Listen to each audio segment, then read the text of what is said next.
Kisah haru Sintayong yang tahan rasa sakit demi kesuksesan timnas Indonesia curi perhatian.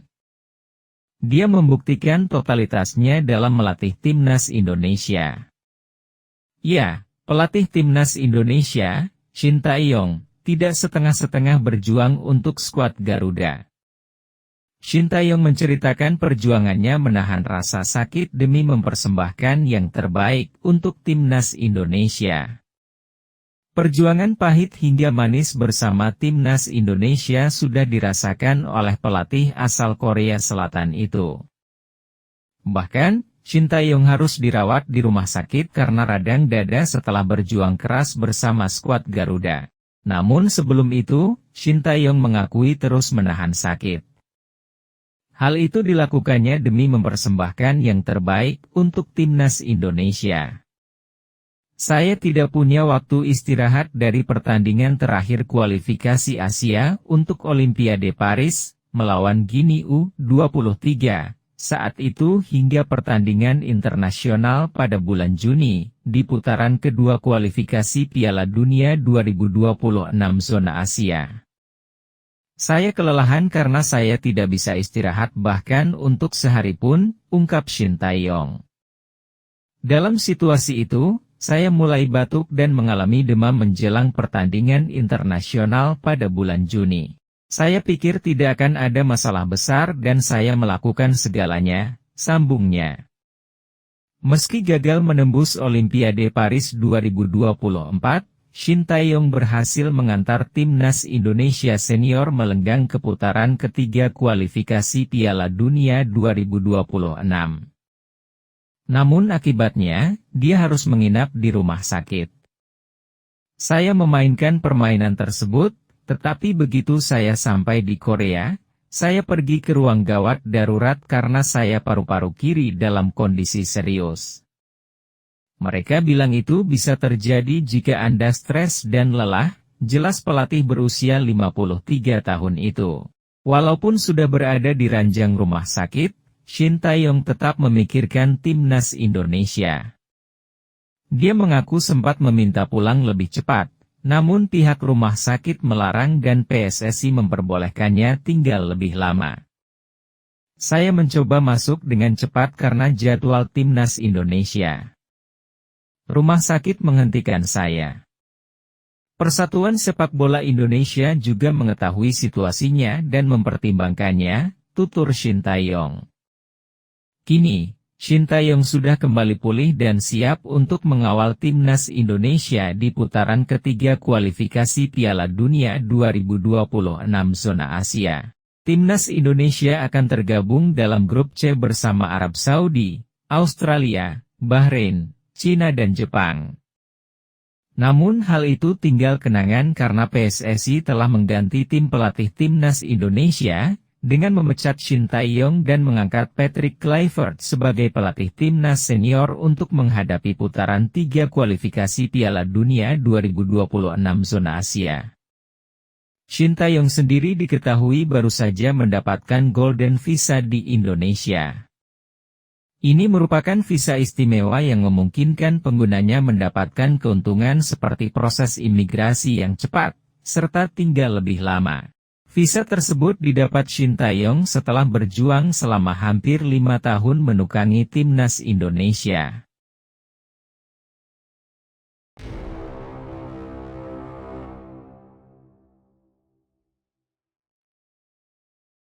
Sandy Walsh bicara tentang Patrick Kluivert yang bertugas sebagai pelatih timnas Indonesia. Sebelumnya, Sintayong sudah mengantarkan timnas Indonesia menuju putaran ketiga kualifikasi Piala Dunia 2026 zona Asia. Tinggal menyisakan 4 pertandingan, PSSI memecat Shin dan menunjuk Patrick untuk bertugas. Mantan pelatih timnas Curaçao tersebut membawa misi untuk mengantar Indonesia berlaga di Piala Dunia 2026. Bek timnas Indonesia, Sandy Walsh menjelaskan, Sintayong sudah membawa mereka melangkah jauh di kualifikasi Piala Dunia 2026. Tentunya, ini adalah tugas yang berat karena butuh 5 tahun untuk bisa mengantar Indonesia di tahap ini. Di sisi lain, PSSI memiliki pertimbangan tersendiri dengan menunjuk Patrick Kluivert. Dia berharap rencana ini bisa berhasil dan skuad Garuda bisa melangkah jauh di ajang ini. Shin Tae-yong telah membawa kami melangkah jauh. Kami sudah dekat dengan Piala Dunia, kualifikasi adalah tujuannya. Pelatih nasional yang baru telah datang karena semuanya menjadi lebih besar. Kami memiliki lebih banyak penonton. Evaluasi telah dilakukan oleh asosiasi dan kami semua mendukung pilihan Presiden Erick Thohir dalam jangka panjang. Ini harus menjadi sebuah peningkatan, kata Sandy Walsh dari laman Gazette van Antwerpen. Dia juga akhirnya memilih Indonesia karena leluhurnya yang berasal dari Indonesia. Menurutnya, keputusan tersebut sebenarnya berat tapi ini adalah misinya tersendiri. Saya membuka pintu bagi para pesepak bola Eropa lainnya. Banyak orang mempertanyakan hal itu, tetapi pilihan saya adalah pilihan dari hati, untuk kakek dan nenek saya, lanjutnya. Sandy menambahkan, di timnas dia bertugas sebagai penghubung pemain keturunan dan lokal. Saat ini skuad Garuda sudah memiliki peningkatan dan tidak bisa dipandang sebelah mata. Selain itu, semua pemain siap bekerja keras agar bisa tampil di Piala Dunia 2026. Saya senang bisa menyaksikan seluruh prosesnya dari awal dan menjadi penghubung antara para pemain naturalisasi dengan pemain lokal. Kualitas sepak bola Indonesia juga meningkat. Kami ingin membuat orang-orang di Indonesia bahagia. Ini benar-benar sebuah mimpi dan membuat semua perjalanan dan pengorbanan menjadi berharga, tutupnya.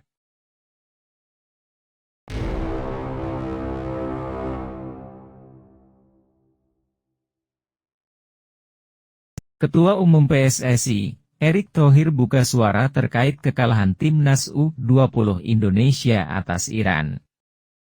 Garuda Nusantara menjalani laga perdana Piala Asia U20 2025 dengan kekalahan saat bertemu Iran dengan skor telak 3-0. Mereka cukup kesulitan dalam melakukan kreasi serangan dan lebih banyak bertahan.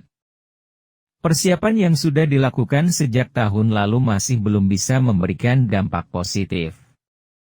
Selain itu, Iran memang tampil solid sejak menit pertama dan sukses memberikan ancaman sepanjang laga. Erick Thohir menjelaskan, perjalanan Timnas U20 Indonesia masih panjang. Menurutnya, 2 pertandingan selanjutnya akan cukup krusial bagi mereka. Dia juga masih memasang harapan tinggi karena ini adalah calon-calon pilar Timnas Indonesia di masa depan. Selain itu, mereka masih muda dan bisa terus berkembang di masa depan. Masih ada 2 pertandingan lagi untuk Timnas Indonesia U20 di fase grup Piala Asia U20 2025. Timnas U20 saat ini adalah pemain muda masa depan yang akan membela Timnas Indonesia, tulis Erick Thohir di laman Instagram pribadinya. Sosok yang menjabat sebagai Menteri BUMN ini melanjutkan, semua supporter saat ini harus kompak, termasuk tidak menyalahkan semua pemain yang sudah berjuang keras di lapangan. Menurutnya, ini adalah proses bagi pemain muda ini untuk mendapatkan pengalaman. Selain itu, dia memastikan bahwa Garuda Nusantara siap berjuang keras di ajang ini. Kita harus terus dukung apapun hasil yang diraih. Karena mereka sudah berjuang dan memberikan yang terbaik untuk Indonesia, tutupnya. Pada pertandingan selanjutnya Timnas U20 Indonesia akan berjumpa dengan Uzbekistan pada Minggu besok. Indra Syafri harus segera mempersiapkan pasukannya dengan baik karena lawan mereka adalah juara di edisi sebelumnya. Pembinaan pemain usia muda yang baik di Uzbekistan juga jadi modal solid yang membuat mereka kuat di timnas kelompok umur. Mencuri poin di laga tersebut akan jadi modal penting bagi perjalanan Indonesia. Apalagi, mereka datang dengan target menembus semifinal.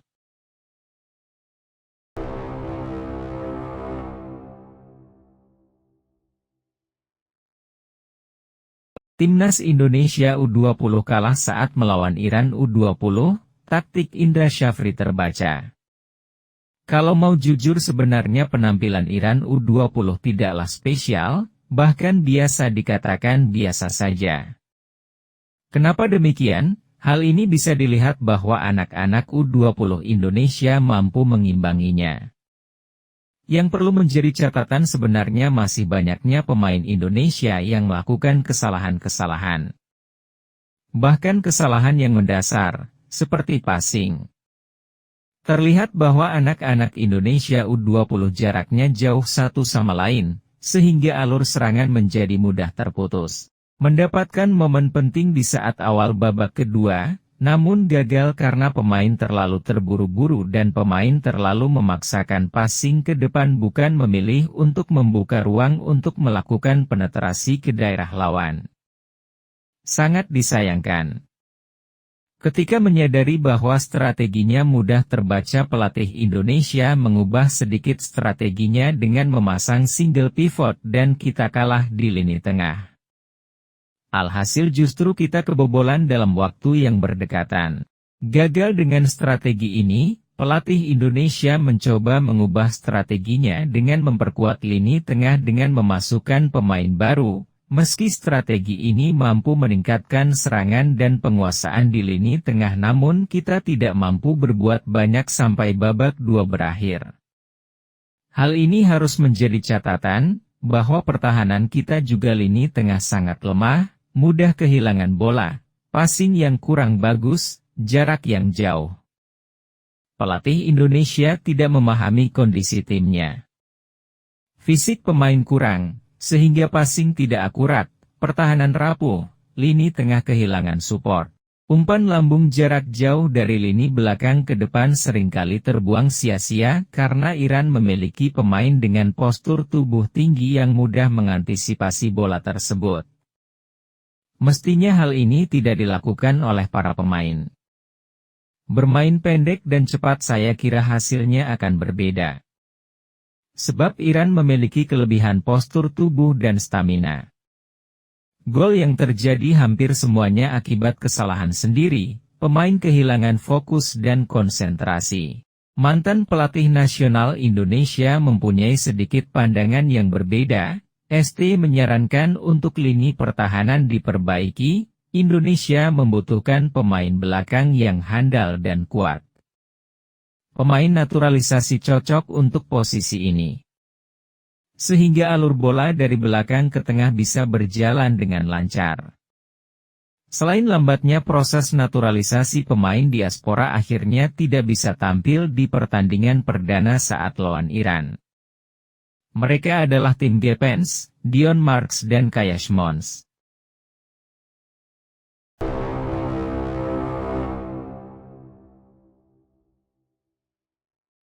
Hal yang jadi penyebab Timnas Indonesia U20 kalah 0-3 dari Iran U20 di Piala Asia U20 2025 akan diulas di sini.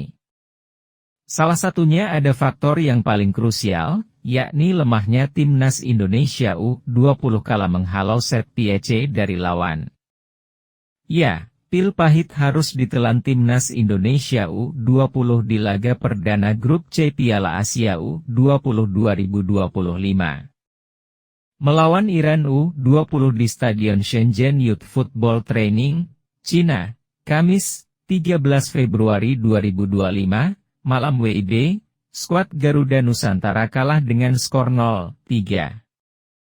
Berikut penyebab Timnas Indonesia U20 kalah 0-3 dari Iran U20 di Piala Asia U20 2025. Iran U20 solid jaga pertahanan.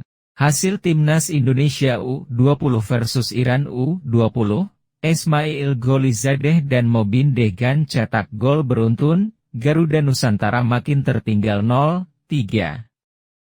Salah satu penyebab Timnas Indonesia U20 kalah 0-3 dari Iran U20 di Piala Asia U20 2025 adalah solidnya pertahanan lawan.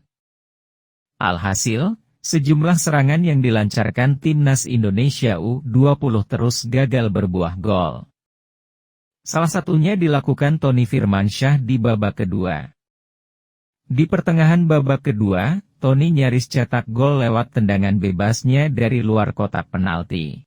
Bola sejatinya mengarah tepat ke gawang lawan, tetapi masih jatuh ke pelukan Arsha Shakouri. Hingga akhir laga, tak ada satupun gol yang dicetak Garuda Nusantara. Fisik pemain. Selanjutnya, fisik pemain.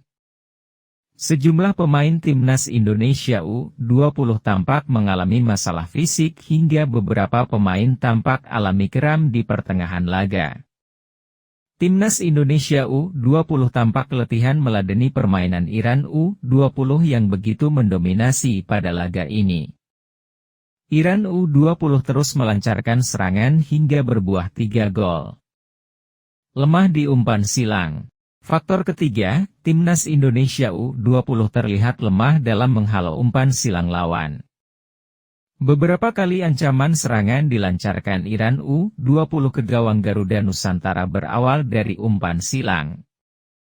Para pemain Timnas Indonesia U20 kerap kalah dalam duel-duel bola atas. Hasilnya, bola disambut pemain Iran U20 hingga bahkan 2 kali berbuah gol. Gol Hesam Nogourani, 5, dan Mobin Degan, 70, diketahui tercipta lewat sundulan. Dominasi lawan. Kemudian, Iran U20 tampil begitu tangguh hingga bisa mendominasi jalannya pertandingan. Serangan bertubi-tubi sudah dilancarkan sejak awal babak pertama. Hasilnya, 3 gol bisa tercipta. 1 gol di babak pertama lewat gol cepat Hesam Nogourani pada menit ke-5. Lalu, 2 gol tercipta pada babak kedua lewat aksi Esmail Golizadeh, 63, dan Mobin Degan, 70. Lemah di set piece. Terakhir, penyebab Timnas Indonesia U20 kalah 0-3 dari Iran U20 di Piala Asia U20 2025 adalah lemah di set piece. 3 gol Iran U20 berawal dari set piece. Berulang kali, Iran U20 berhasil memanfaatkan sepak pojok yang didapat. Tendangan keras lawan kerap gagal diantisipasi Doni Tri Pamungkas dan kawan-kawan.